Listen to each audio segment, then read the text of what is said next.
And now stand by for adventure. 3, 2, 1. In the exciting story of the Relentless Rain.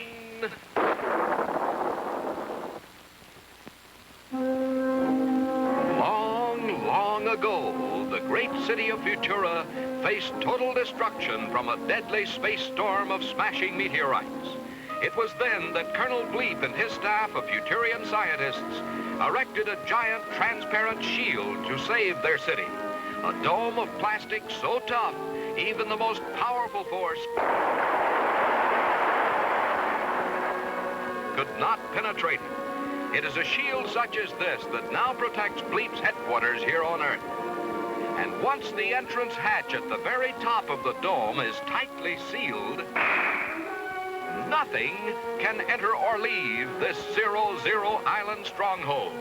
But who could have ever guessed this great guardian bubble would one day almost cost Squeak and Scratch their very lives?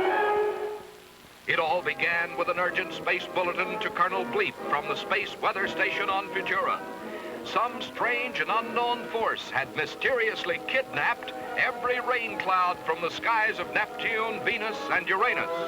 This was a very serious theft indeed, for already the rivers and waterfalls of these planets had been reduced to a mere trickle.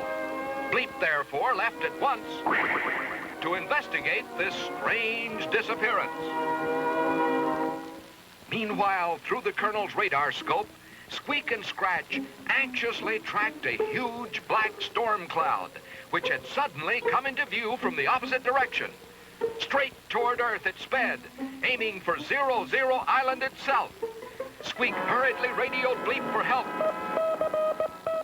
But at that moment, the monstrous cloud loomed at the very top of the island's cover.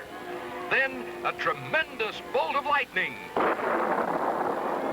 springs open the safety hatch, and now into the tightly sealed dome pours a terrible torrent of rain. Too late, the space deputies realize that this is no ordinary rain cloud, but all of the kidnapped rain clouds of the planets rolled into one deadly force. Like goldfish in a bowl, our helpless friends were trapped, fighting for their lives as the swirling torrent quickly filled the plastic dome of the island. And now, worst of all, through the open hatch above, they saw leering down at them from within the cloud the evil eyes of Dr. Destructo. Yes, it was this fiendish criminal behind the wicked scheme to destroy Bleep's trusted deputies. But wait, Colonel Bleep is at this very moment streaking back to answer the puppet's frantic call for help. And now, with a mighty huff and a powerful puff,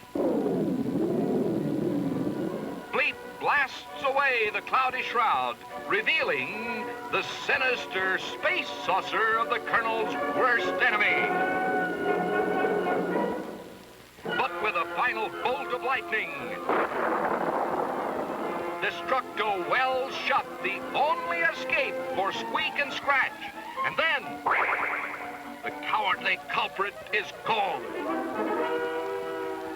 Bleep has no time to pursue him now, for the puppet and the caveman must be rescued at once, or they will be lost forever in the swirling waters below. Ordinarily, this would have been a simple matter for Bleep, but his futomic energy was useless now, for just one searing blast would surely heat the water hot enough to boil his helpless friends alive. Only one possible chance remained. In a crash dive, Bleep dove headlong into the sea. There, 40 fathoms under, he rammed again and again into the base of their island home, drilling closer and closer to the flooded surface. Up above, Squeak and Scratch fought a losing battle to stay afloat as the Colonel struggled desperately to break through.